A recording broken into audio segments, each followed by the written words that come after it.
retrouve pour une nouvelle vidéo et aujourd'hui ça va être le premier bilan du Disney Book Challenge. Je vais les diviser en deux parties parce que finalement j'ai lu 12 livres, enfin je suis sur les derniers livres et ça en fera 12, sinon la vidéo sera un peu trop grande. Donc pour aujourd'hui on va faire les 6 premiers livres. Le Disney Book Challenge est organisé par Charlène des Lectures Sucrées, dont je vous mettrai le lien de sa chaîne et surtout de sa vidéo où elle présente son challenge, qui se présente sur 2 mois, du 1er septembre au 31 octobre. Au moment où je vous filme cette vidéo, on est le 31 octobre, dans 1 minute, et il est bientôt fini. Je suis sur ma dernière lecture. Alors nous avons 4 menus, avec à chaque fois 4 sous-catégories. J'ai pas forcément mis des livres dans chaque sous-catégorie. Mais par contre, il y a des livres dans tous les menus. Première lecture de ce challenge que j'ai effectué, un Shiba couleur d'automne de Laetitia Arnaud aux éditions Twinkle Édition. C'est une petite maison d'édition qu'ils ont créée eux-mêmes. Et on y suit en fait les aventures d'Orion, un Shiba Inu, qui aime l'automne et qui est né d'ailleurs pendant la saison d'automne. C'est une petite lecture qui convient aussi bien aux adultes que pour les enfants, qui se lit en quelques minutes. Je vous montre 1 ou 2 pages. Les petits dessins sont magnifiques et c'est toujours avec un petit peu de texte sur l'automne. J'ai trouvé que c'était aussi un petit peu instructif, par exemple pour les enfants ou les gens qui connaissent moins la nature. On a par exemple là plusieurs sortes de courges avec le potiron guiromon que je ne connaissais pas du tout, la citrouille, le pâtisson, le potimarron. Donc déjà ça nous apprend des petites choses sur ce genre de cucurbitacées, mais aussi sur les châtaignes, les marrons, les feuilles, comment elles sont. J'ai vraiment trouvé que c'était très intéressant. J'ai passé un bon petit moment et j'ai aussi lu au travail aux enfants que je garde et ils ont vraiment adoré ce petit livre qui est vraiment une petite lecture doudou, vraiment sympathique. Et cette petite lecture, je l'avais mis dans le menu Alice, Animaux qui parlent, parce que c'est Orion qui raconte ses péripéties en automne, tout simplement. Et d'ailleurs, je lui ai mis un joli 19 sur 20. J'ai presque mis un 20 sur 20 parce que j'ai eu un petit coup de cœur pour cette lecture. Mais il s'avère que pour que ce soit un 20 sur 20, j'aurais bien aimé qu'il y ait quelques pages de plus. C'est tout. Voilà pourquoi j'ai pas mis 20 sur 20. Mais ça a été un petit coup de cœur malgré tout. Et voilà, moi j'aurais adoré continuer de suivre Orion à travers d'autres histoires de l'automne. Mais peut-être qu'on le suivra à d'autres saisons, qui sait. Ce serait vraiment génial. Une autre lecture que j'ai faite dans ce challenge, dans la catégorie, cette fois, je regarde sur mon menu, dans la catégorie Aurore, menu Aurore, réécriture de contes. Alors j'avais le choix, mais j'ai choisi de me lancer dans les Chroniques lunaires, le tome 1, dont j'ai vraiment énormément entendu parler. Par exemple, Ali des livres adore cette saga. Il me semble que c'est Ali des livres, mais il y a aussi... Qui c'est qui l'a lu aussi? Oh, je sais plus, mais il y a plein de booktubeuses qui en parlent en bien, ou même sur Instagram. Donc tout de suite la couverture m'avait attirée et du coup l'histoire me tentait bien aussi. Alors j'avais une appréhension parce que pour cette histoire on est dans le futur, on est après la 4e guerre mondiale si je me rappelle bien, et on suit Cinder qui vit à New Beijing, qui a été construit sur les ruines de l'ancien Beijing quelque part. Parce que vraiment, on est vraiment dans un futur, je ne sais plus à combien d'années on est, mais pour vous dire, eh bien, il y a des cyborgs dans ce futur. Et Cinder est justement une cyborg. C'est ce que j'avais un petit peu peur avec ce début de Chronique lunaire, le côté cyborg. Ça fait un peu SF quand même. Je me disais, est-ce que ça va me plaire? Pour ceux qui l'ignorent comme moi, au début, cyborg, j'étais pas très sûre. Je pensais que c'était robot tout court, mais non. Le cyborg, c'est un être humain, à la base, qui a des parties de son corps mécanique, robotique, etc. En l'occurrence, Cinder, elle a un pied cyborg, elle a ses mains cyborg, elle a une partie de son cerveau cyborg. Maintenant, elle a une espèce de caméra dans les yeux. Quand elle a trop d'émotions, ça change de couleur, ça lui dit attention à telle émotion. ou quand quelqu'un lui ment, je crois aussi, suite à un accident qu'elle a vécu dans des espèces de, on pourrait qualifier ça de voitures futuristes. Quand elle était petite fille, elle a eu cet accident et ils lui ont sauvé la vie en la modifiant tout simplement, en la rendant cyborg. Et elle a été adoptée il y a quelques années par le mari de Samara, je ne sais plus comment elle s'appelle maintenant, sa belle-mère. Mais oui, ce monsieur l'a adoptée et malheureusement il est décédé pas longtemps après et la belle-mère s'est retrouvée avec Cinder, plus ses 2 filles. Elle a gardé Cinder parce qu'il y avait un avantage, c'est qu'en fait elle fait travailler Cinder, tout simplement. Elle reste à la maison à rien faire, ou très peu, et Cinder, elle est mécano. Elle répare les robots et tout ça, c'est son truc, l'informatique, les robots, mais surtout les robots. Jusqu'au jour où, en fait, Cinder va rencontrer, quelqu'un va venir à sa boutique, avec un gros capuchon et tout, lui demander de réparer un vieux robot, vraiment tout ce qu'il y a de plus usé, jusqu'à ce qu'elle réalise qu'en fait, sous la capuche se cache le prince Kay, le futur roi du royaume de New Bening. Donc tout de suite entre eux ça matche bien, ils se font des blagues et tout ça. Par contre Cinder assume pas le côté cyborg, elle cache tout le temps ses mains dans des gants. Et là avec le prince encore plus, elle y pense, elle ne veut pas qu'il voie ce qu'elle est, elle est sûre qu'il sera repoussé par elle, même s'il semble attaché à son robot qui vient faire réparer. Une cyborg c'est pas encore pareil. Donc on va les suivre, on va les voir évoluer tous les deux, parce qu'il vient faire réparer ce robot que personne n'arrive à réparer. Et en parallèle de ça, on suit aussi le fait que sur la Terre, il y a une épidémie depuis de nombreuses années qui tue les gens petit à petit à différents stades. Quand vous attrapez cette maladie, mais au final vous finissez par mourir. Et pour l'instant, ils n'ont pas trouvé de remède. Ce qu'ils font par contre, c'est qu'ils proposent à des cyborgs justement de venir faire des tests. Plutôt que les humains, c'est toujours plus agréable quoi. On prend des cyborgs, ils sont déjà à moitié modifiés. Donc oui, ils les testent pour essayer de trouver un remède, mais pour l'instant, ça ne fonctionne pas. Ça ne fonctionne pas et du coup, en parallèle de ça, on a aussi le fait qu'on a la Lune qui est habitée par un peuple lunaire et leur reine qui s'appelle Levana, qui n'est vraiment pas appréciée sur Terre par les différents chefs de gouvernement, rois, etc. Mais là, comme on suit plus Kay, de son point de vue à lui et de celui de Cinder, et du coup, Levana, oui, elle est mal appréciée par les humains, elle est mauvaise, tout simplement. Et elle veut mettre le grappin sur le prince Kay, aussi, parce qu'elle voudrait pouvoir gouverner aussi la Terre. On va donc suivre Cinder, qui évolue là-dedans, et on nous dit très vite qu'elle détient un savoir secret incroyable, un secret pour lequel certains seraient prêts à tuer. Mais je vous en dirai pas plus. Alors pour ma part, j'ai vraiment adoré cet univers. Ça a été un coup de cœur. Mais je n'y ai pas mis 20 sur 20 parce que c'est le premier tome, qu'il y en a encore 3 autres.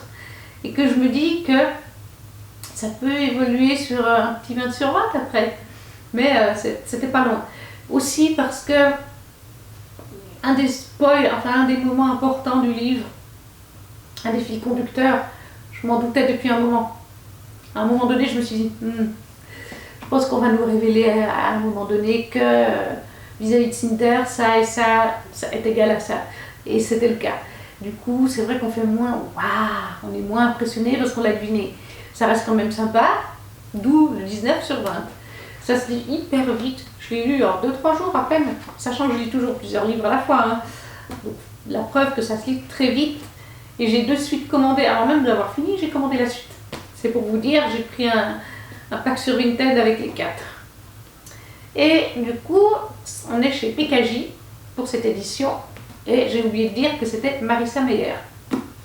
Vraiment, moi je recommande, c'est une jolie réécriture, parce qu'en même temps, ça reste fidèle. On retrouve vraiment des bases de Cendrillon, c'est-à-dire qu'à un moment donné, Cendrillon est dans un lieu, et elle perd, non pas sa pantoufle de verre, mais sa prothèse. Par exemple, et c'est Kay qui récupère la prothèse. On a aussi la méchante belle-mère, on a aussi les 2 sœurs. Contrairement au dessin animé de Disney, une des 2 sœurs, dans cette version, comme pour Cendrillon 2.0 que j'avais lu il y a quelques semaines, est gentille avec Cendrillon et adore Cendrillon. Elles s'entendent très bien. Donc on a quand même des bases vis-à-vis du conte qu'on connaît, ou du conte original, ou du Disney. C'est vraiment quelque chose que je recommande et j'ai eu un joli coup de cœur pour ce début de saga. Ensuite, j'ai lu dans la catégorie Menu Aurore, toujours, pour magie, j'ai mis Serpent and Dove, le tome 1, chez De Saxus, de Shelby Mahurin. Et alors là, je ne le cache pas, ça a été un 20 sur 20, ça a été un très gros coup de cœur pour moi. Voilà, tout simplement. On est sur, en plus il est de saison, ça va bien avec Halloween. On y suit en fait un royaume inventé, fantasy, mais qui s'inspire de la France. Alors c'est dommage parce qu'en français, on a moins ce côté France, dans le sens où je sais, j'ai entendu sur YouTube qu'il y avait vraiment des phrases en français, les lieux, les noms de personnages sont à connotation française, et dans la VO, on a vraiment cette impression. Alors que dans la VF, forcément, on l'a un peu moins. Peut-être que De Saxus aurait dû mettre en italique les phrases ou les mots dits en français pour nous signaler, voilà, ça c'était en français dans la VO. Mais donc on est dans une France fictive, enfin un royaume français fictif, il y a des centaines d'années, je ne sais pas exactement combien de temps. On pourrait se situer vraiment à l'époque des sorcières, de Salem et tout ça, parce que c'est la thématique de ce livre. On y suit en fait Lou, qui est une sorcière. Elle ne pratique plus depuis des années, elle se cache, je ne vous dirai pas pourquoi. Et on y suit aussi Red, les deux points de vue, c'est alterné. Red est un chasseur de sorcières. Il a été retrouvé quand il était bébé dans une poubelle. Red a été recueilli un petit peu à quelque part par l'église, mais surtout par l'archevêque, et formé en tant que chasseur. Alors oui, dans ce livre, autant vous dire que les sorcières, et même les femmes parfois, il y a un ou deux passages où toutes les femmes sont vues pratiquement comme étant des sorcières. Faut pas se cacher. À un moment donné, il y a une phrase qui m'avait un peu surprise, il me semble que c'était du genre les femmes c'est le mal, on ne doit pas écouter une femme, on ne doit pas lui laisser la liberté de s'exprimer. Enfin, il y avait une phrase de ce genre qui était liée vis-à-vis d'ailleurs aux sorcières. Mais c'est limite ça, toutes les femmes sont des sorcières, toutes les femmes doivent être purifiées, brûlées sur le bûcher, parce qu'on en est là. On est à cette époque où les sorcières sont brûlées sur le bûcher, comme à Salem il y a des siècles en arrière. Lou se cache donc, et un jour, elle est avec son amie, et malheureusement, elles vont essayer d'attraper quelque chose, et ça ne va pas bien se passer. Elle va se faire repérer par les chasseurs et par Red, et plus tard, il va la retrouver, par hasard, et comme ils sont dans un lieu public, elle va arriver à faire croire qu'il est en train de la violenter, ce qui n'est pas le cas, il voulait la capturer. Comme personne ne peut prouver qu'elle est une sorcière, puisqu'elle n'utilise plus sa magie et qu'elle n'a plus l'aura d'une sorcière, et bien du coup, ce qui se passe, c'est que l'archevêque propose à Red d'épouser cette femme. Comme ça réglera leur problème, puisqu'on l'accuse de violence envers une femme. Si c'est sa femme, le fait qu'il était, entre guillemets, violent avec elle passera mieux. Enfin, il y a une histoire de ce genre. Lou, au début, elle ne veut pas, et finalement, elle se dit, mais si je suis sous la protection d'un chasseur, puisque je me cache de quelque chose lié à la sorcellerie, je serai protégée. Donc elle finit par accepter cette union. Forcément, au début, c'est un enemies to lovers.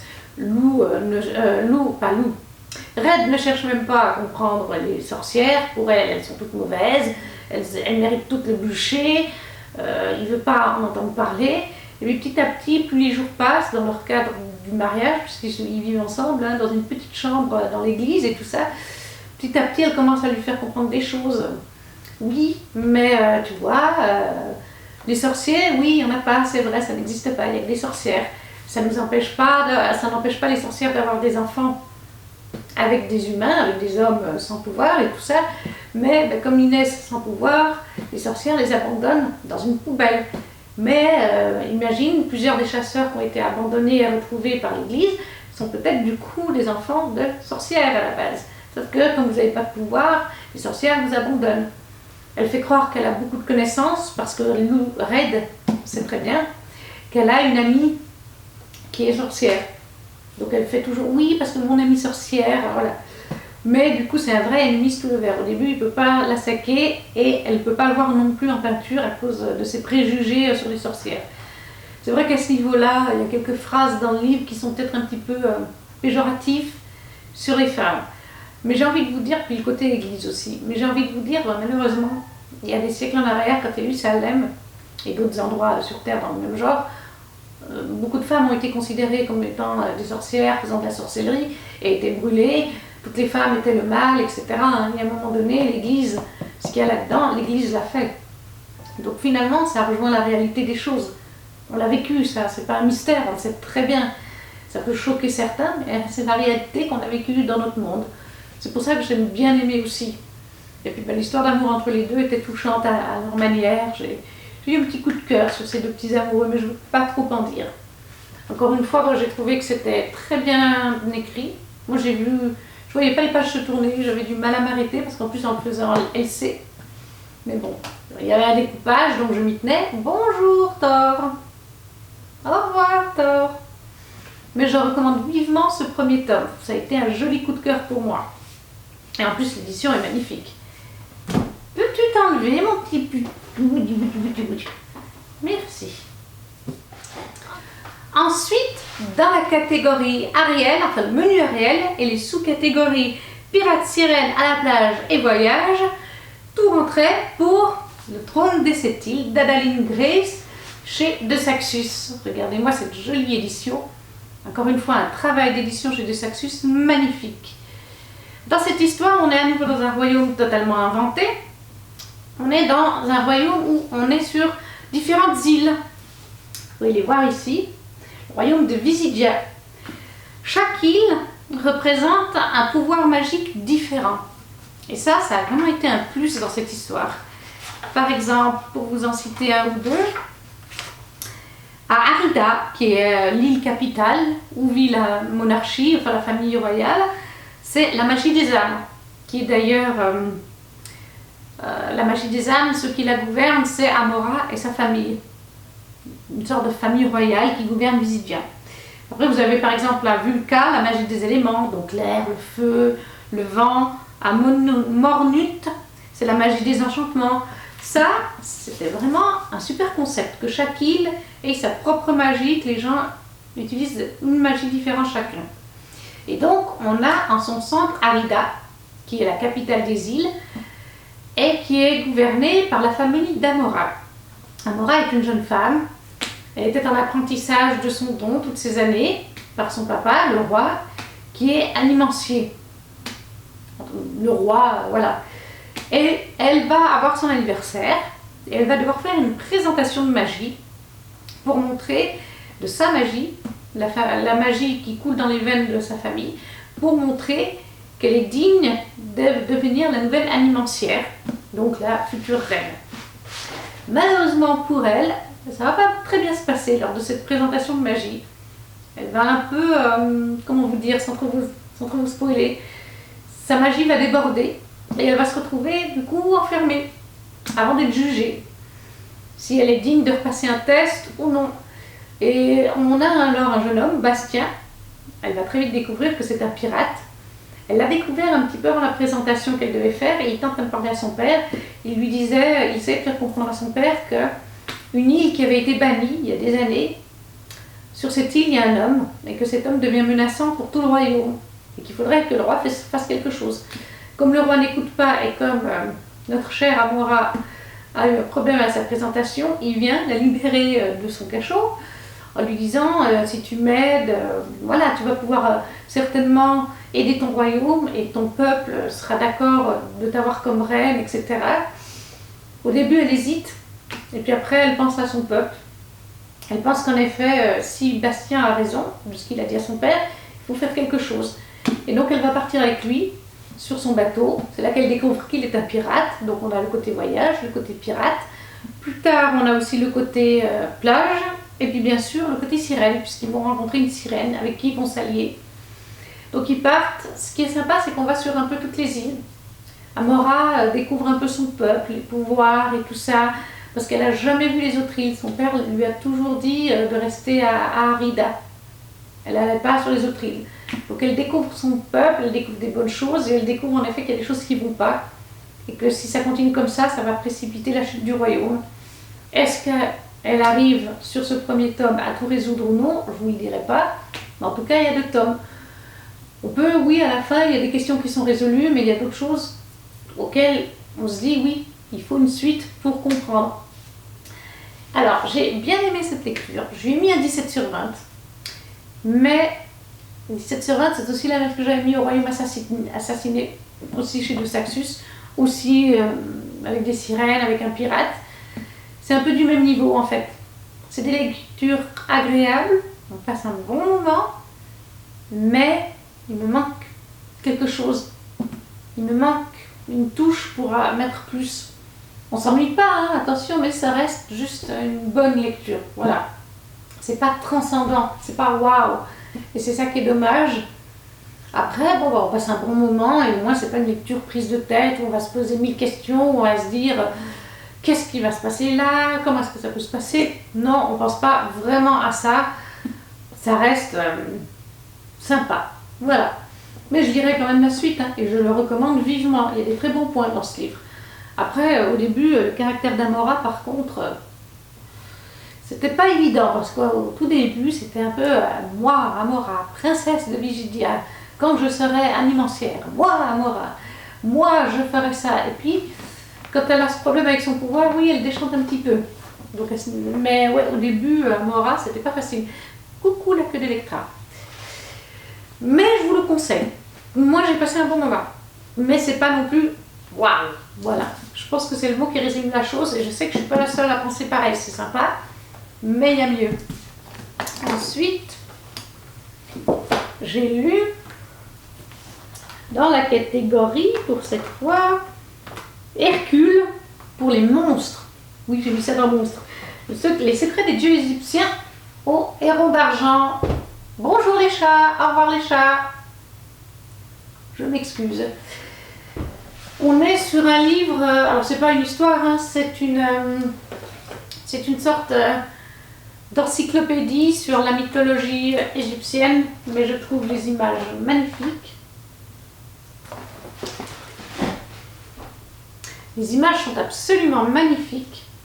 Je vais vous en chercher encore une. Faut que je trouve. Enfin, elles sont toutes très belles, hein, de toute façon. Là, par exemple, on a sur Cléopâtre.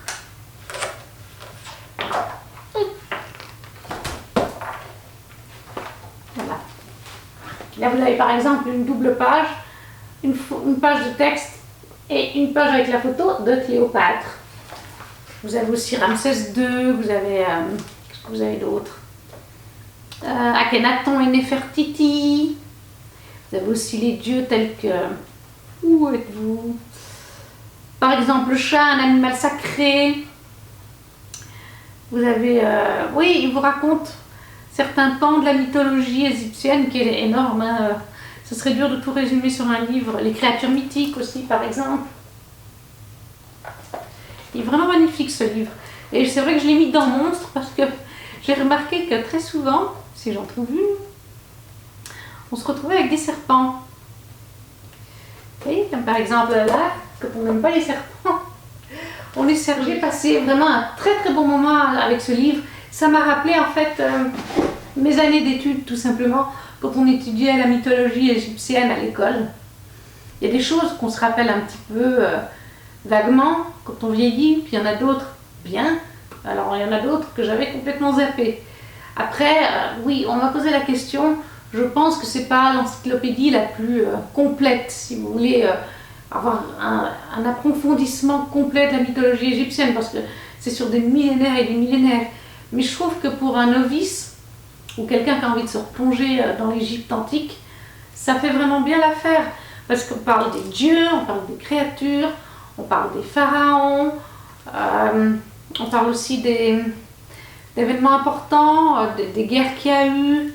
C'est vrai que c'est compliqué de s'en rappeler. On a les dynasties et tout ça, je ne sais plus où c'est exactement, parce qu'il y en a un peu partout du texte. On a aussi les rites de l'embaumement, enfin vraiment, elle est super complet. Je trouve que les pages là pour le rite de l'embaumement, vous voyez bien, La mise en page aussi, elle est super jolie. Franchement, moi, je le conseille vraiment. J'ai lu en 2 soirées ce livre, je crois. Il est vraiment très très beau. Et il est aux éditions du Héron d'Argent dans leur catégorie beau livre. Et celui-là, je lui ai mis un 19 sur 20. Parce que c'est vraiment un moyen de se rappeler des choses qu'on a peut-être oubliées après ces années. Ensuite, le dernier que j'ai lu, cette fois, je l'ai mis dans Aurore, menu Aurore, pour la catégorie Royauté. Un sorcier noir et éternel de Brigitte Kemmerer chez Rageot. Lui aussi, c'est un livre magnifique. Et nous sommes sur une réécriture, on dirait pas La Belle et la Bête. Oui, encore une fois, j'aime bien les réécritures de La Belle et la Bête. On y suit Harper et Reine. Alors Harper, elle vient de notre monde, à nous. Et puis un soir, alors qu'elle fait le guet pour son frère, dans les rues, j'en dirai pas plus sur le pourquoi et le comment, Harper voit un homme essayer de kidnapper une femme. Donc elle va aider cette femme, je ne sais plus avec quoi elle le frappe, le dit homme, mais un truc complètement... Et il la prend elle à la place, et il la ramène dans le royaume d'Amberfall, qui est le royaume du prince Reine. Dans cette réécriture de La Belle et la Bête, comment expliquer? Reine est en fait bloquée dans la saison d'automne. Il revit éternellement l'automne. L'enchantement, c'est ça. Et chaque automne, il est lui-même, mais plus l'automne avance, plus il va gentiment se transformer, avoir des choses qui apparaissent sur son corps, liées au fait qu'il est une bête. Mais c'est jamais la même bête qui va apparaître. Il y a des fois, il ressemblait peut-être plus à un loup avec des poils, une autre fois avec des plumes. Enfin, il n'a jamais le même physique à chaque fois que la saison d'automne recommence et à chaque fois qu'elle finit. Mais il finit donc chaque saison d'automne comme étant un monstre, quoi qu'il arrive, une bête. Il perd le contrôle de son âme, il ne se maîtrise plus. Pourtant, il s'en rappelle, hein, quand il redevient humain, il se rappelle de ce qu'il a fait, mais quand il est dans le corps de la bête, il n'a plus aucun contrôle. Et il a été maudit, mais il y a des années de ça, hein, je ne sais plus combien d'années, par une enchanteresse, tout simplement. Et dans le château, il n'y a plus que lui et un garde, un de ses gardes personnels, qui est resté fidèle au poste et qui essaye d'éviter que Reine fasse du mal aux gens de son peuple qui vivent pourtant à quelques kilomètres de là. Hein. Mais il essaye d'éviter qu'il leur fasse du mal quand il se transforme en bête, pendant les quelques jours où il est bête, avant que l'automne recommence et qu'il redevienne humain. Son garde se fait comme la proie, quoi. Il fait exprès de jouer la proie pour le distraire des êtres humains. Et du coup, il n'y a plus de roi, il n'y a plus de reine, forcément, il n'y avait plus que le prince. Mais le peuple l'ignore, le peuple se demande où est le roi, où est la reine, que fait le prince. Le peuple est laissé un peu à l'abandon, le royaume est à l'abandon, tout est défraîchi, il y a plus de, à part ce garde-là, il n'y a plus de garde dans le secteur, ni rien. Et donc, chaque début d'automne, le fidèle garde, qui s'appelle, on l'a pas, le fidèle garde, qui s'appelle Gray, va donc à chaque saison d'automne qui commence, dans notre terre, vient alors sur notre terre, qui est parallèle à leur monde, pour chercher une humaine, pour essayer de rompre le sort que l'enchanteresse a mis. Seulement, à chaque fois, ça se finit pas bien. Soit Reine a tué les précédentes, ça c'est arrivé, il le dit, soit elle retourne chez elle parce que le sort n'a pas été rompu et que Gray a le temps de les ramener. C'est le seul qui a ce pouvoir dans le royaume d'aller dans notre monde. Donc ils viennent chercher Harper, enfin Gray vient chercher Harper. Et déjà ça se passe pas bien. Ça se passe pas bien avec Gray et après ça se passe pas bien avec Reine. C'est un enemies to lovers, bien sûr. Harper a un sacré caractère, c'est une badass. Ce que j'ai apprécié, c'est que Harper est... comment expliquer ça? Je sais pas comment le dire. Elle est différente des héroïnes classiques parce qu'elle souffre d'une maladie dont j'ai oublié le nom. C'est bien, c'est pratique. Harper souffre d'une paralysie cérébrale. Alors c'est un petit peu évoqué à plusieurs passages, mais j'ai trouvé dommage que ce soit pas plus prononcé que ça. Sa paralysie cérébrale l'embête un petit peu, la chagrine, elle se sent diminuée vis-à-vis des autres gens, mais elle ne se laisse pas abattre, ça par contre c'est très bien. Mais j'ai trouvé que c'était pas assez mis en avant, que c'était un peu trop faible. À certains moments, je me suis dit, mais elle arrive à faire ça, elle est censée être un peu paralysée cérébrale, alors oui, je veux bien. Elle a certainement fait, elle a appris à vivre avec, elle a certainement fait de l'ergo et tout ça quand elle était enfant, bien sûr, mais je trouvais des fois que c'était un peu trop léger. Mais c'est sympa de l'avoir mis, parce que c'est pas tout le temps qu'on a une héroïne qui a un problème de santé. On va dire ça comme ça. Sa relation avec Ren vient petit à petit, ça se fait progressivement. C'est pas d'un seul coup, c'est vraiment un très grand slow burn. Par contre, j'ai trouvé que des fois, vis-à-vis de Grey, et je sais que je suis pas la seule, des fois on est là, mais c'est avec Ren qu'elle va finir ou c'est avec Grey? Parce qu'on se pose la question quand même. Hein. Je veux dire, il y a des fois, on est limite, on est sûr que c'est Ren avec qui elle finit. C'est un premier tome, c'est une trilogie. Moi j'ai beaucoup aimé, j'ai passé un très bon moment et ça se lit encore une fois tout seul. L'écriture est super bonne, super addictive, les personnages sont attachants. Par contre, eh bien, quelle note je lui ai mis? 18 sur 20. C'est une très bonne note. Hein. Vraiment, c'est pour le côté personnage attachant, ça se lit facilement. Après, j'ai pas mis 19 parce que j'ai eu quelques passages où j'ai trouvé un peu plus lent. J'ai trouvé que l'action mettait énormément de temps à venir, d'autant plus qu'avec Ren, ça se passe pas bien au début. C'est vraiment un très grand slow burn, et puis que pour que ça vienne, ne serait-ce qu'à s'embrasser à un coup, il faut vraiment attendre la fin du livre. C'est ça qui m'a un peu dérangée. J'aime bien les slow burn, mais il y a des fois où là, je sais qu'on est plusieurs à s'être dit, l'action est sympa, mais il en manque un petit peu, il en faudra un peu plus. Il a fallu attendre toute la moitié du livre avant qu'on ait vraiment des scènes un peu plus mouvementées.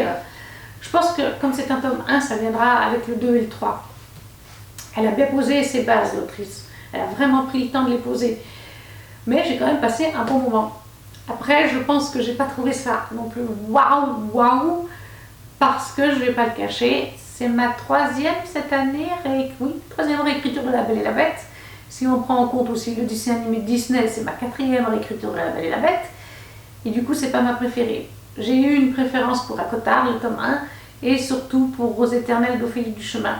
Je pense que ça m'a influencé sur ma lecture, qui du coup est à 18 sur 20, et pas sur 19 sur 20 ou 20 sur 20 à cause de ça. Parce qu'il m'a manqué quelque chose que j'avais chez Ophélie Duchemin et sa réécriture de La Belle et la Bête. Mais je le conseille vivement. C'est vraiment une super lecture, un moment très agréable. Il n'y a pas franchement non plus à se poser 1000 questions. Il y a peut-être 2 ou 3 fois où on se dit est-ce qu'il va se passer ça ou est-ce qu'il va se passer ça, mais ça reste subtil. Et voilà, magnifique, le chat à nouveau devant l'écran. Pour cette vidéo, les 6 premiers livres que j'ai eu de ce challenge, c'est terminé. Je pense qu'elle est déjà bien assez longue. Si vous avez lu un de ces livres et que vous l'avez apprécié, n'hésitez pas à me le dire en commentaire ou s'ils sont dans votre wishlist.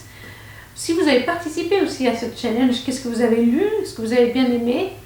J'espère que la vidéo vous aura plu. N'hésitez pas aussi à liker, à vous abonner et à partager. Ça fait toujours plaisir. Je vous souhaite une bonne journée. Ciao, ciao!